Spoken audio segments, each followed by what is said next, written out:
Chapeau melon et bottes de cuir. Cette série espionnage britannique a traversé les époques en rencontrant toujours le même succès populaire malgré les changements de décennies et de mode.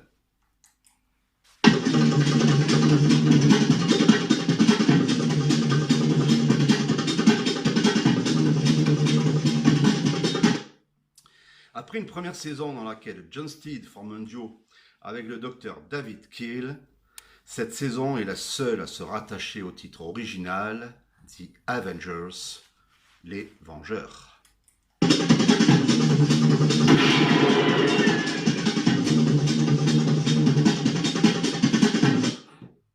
En mai 1962, la deuxième saison commença avec le docteur Martin King, puis Venus Smith, puis Cathy Gale. Les tenues classiques laissèrent la place à des combinaisons de cuir souples et robustes. Steed évolua sensiblement avec l'introduction d'un chapeau melon et d'un parapluie.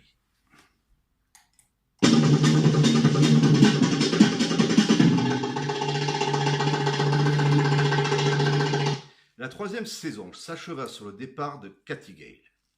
La scène finale présente Steed qui téléphone à une inconnue pour l'inviter à dîner.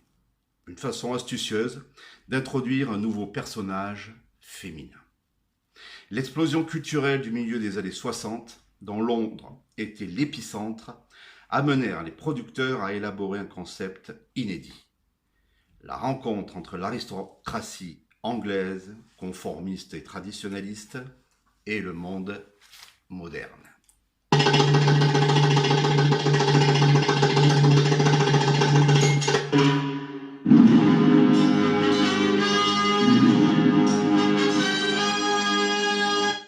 En 1965, ABC engagea Brian Clemens et Albert Fennell.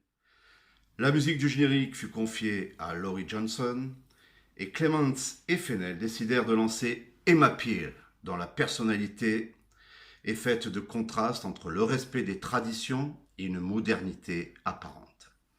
Diana Rigg accepta le rôle malgré quelques réticences. Steed et Madame Peel, figures insaisissables et complexes, se complètent harmonieusement grâce à une profonde complicité.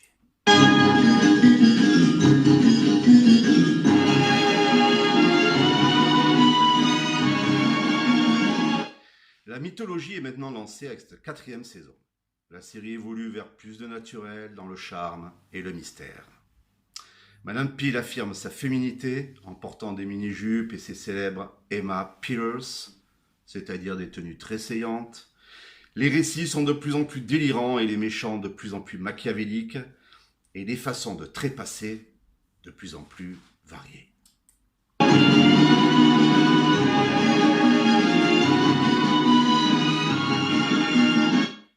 En 1967, la couleur fait son apparition dans la série.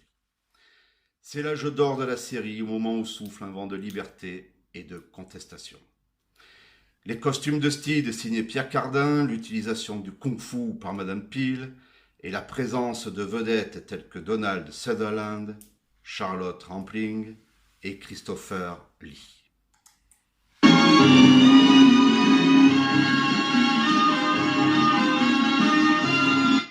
La connivence entre Madame Peel et Steed fit merveille lors de ces deux saisons et explosa à l'écran.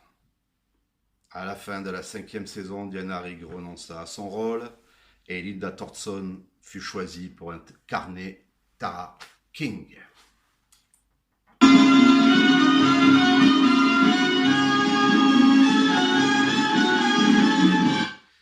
Dans cette dernière saison, les producteurs introduisirent le personnage de Mère Grand, paralysé dans un fauteuil roulant, et son assistante muette, Rhonda.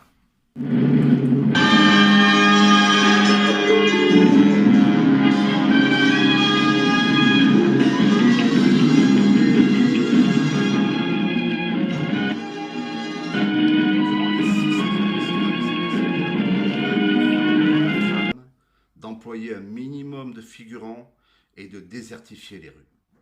Le dernier épisode se termine sur le départ des deux agents en fusée.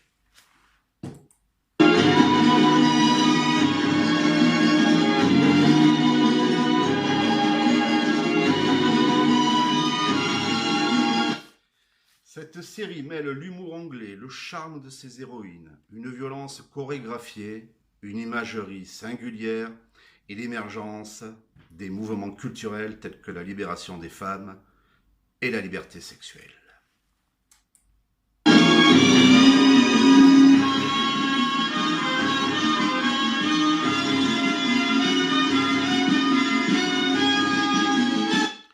Chapeau melon et bottes de cuir a embrasé les écrans de télévision des années 60 et demeure une des grandes séries du siècle.